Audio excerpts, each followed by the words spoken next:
Usher, usher, usher, usher, usher, usher, usher, usher, usher, usher, usher, usher. Basically lip synced to one of the boppiest songs in recent musical theater history.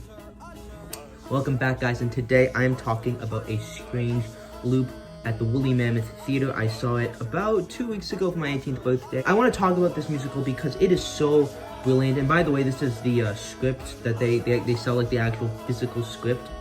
And so if you don't know what A Strange Loop is about, I'll read you the synopsis. Usher is a black writer working a day job he hates while writing his original musical. A piece about a black gay writer working a day job he hates while writing his original musical.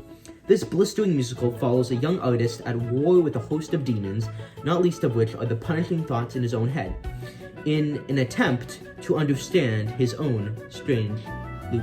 I don't want to make this review too long, but all I'm gonna say is this makes something like Jagged Little Pill or, you know, the kind of quote-unquote woke musicals look like a child's after-school program, like a after-school program. This is the true, honest, real wokeness. I mean, I don't want to call it woke because at the end of the day, this musical is not about these big issues. It's about a black gay man and him dealing with the complexities of being a black gay man in this 21st century society that we live in, and having to deal with that, and having to deal with the pressures of coming out to his very Christian black family. The kind of longing and desperation that kind of that black men that are fat, that are gay, feel and want, and that they can't really get the love that they desire, the want that they want because the color of their skin, or because they're not the idealized kind of white man version of things. Really, I think if you are a minority, a person of color, part of the LGBTQ plus community, you are going to love and appreciate this musical so much. And you know, I think this is the first musical that will not be canceled and that will age quite well, unlike something like Hamilton or Book of Mormon. Because you know how they do the TikTok videos when they're like, well, you know, Jonathan Larson was great, but he was an able-bodied, da-da-da-da. And this show is so self-referential, so self-aware of itself. And one of the first things that he says is, I'm going to read, this is the opening monologue, just so you get a taste of what it is. In the back, so this is Usher talking to the audience at the beginning of the show.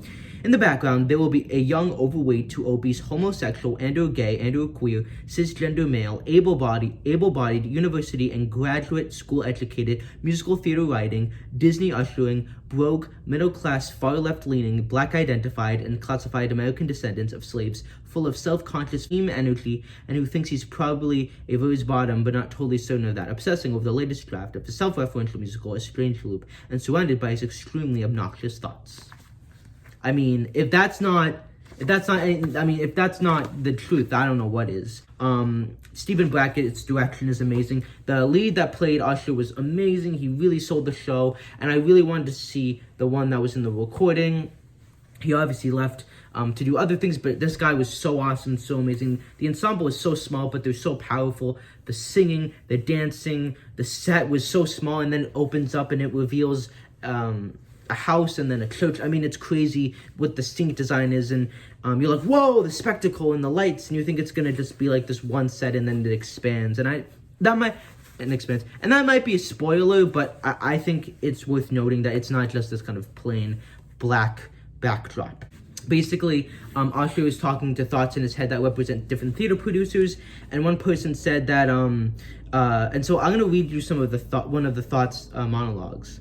And they say, okay, I'm sorry, but you can't say the N-word in a musical. I'm sorry. You can't say it ever, actually. I'm sorry. White people are watching. I'm sorry. Black people are watching.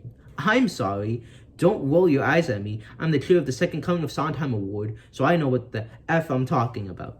And then, every time you present to our guardians of musical theater centrism tribunal, I find myself longing for the days when musicals were quieter and more centered around the lives and concerns of civilized property-owning of civilized property-owning adults.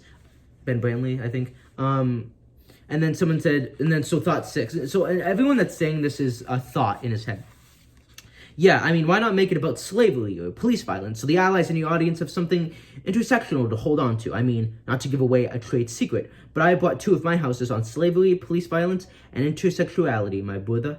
And I mean, again, that's the kind of dialogue, monologues, ideas, and themes that are in this musical. I mean, it's truly no bars hold back. The way they say things just truthfully, I think people will find like, oh my god, thank you, finally a show that actually talks about the issues and has the conversations that y'all not ready to have yet. This musical, if it comes to Broadway this season, next season, it's going crazy at the Tony Awards. It's going to, I think, be a huge hit.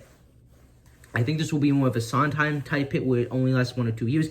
I don't think it's going to be a Dear Evan Hansen type hit because of how explicit the content is and how, I think, raunchy and crude it is at times. It's not a mainstream show. It's not meant for the whole family to see, like something like Hamilton might be, despite the bad language and everything. But this is definitely a very vivid, amazing piece of musical theater that I highly suggest you go and see.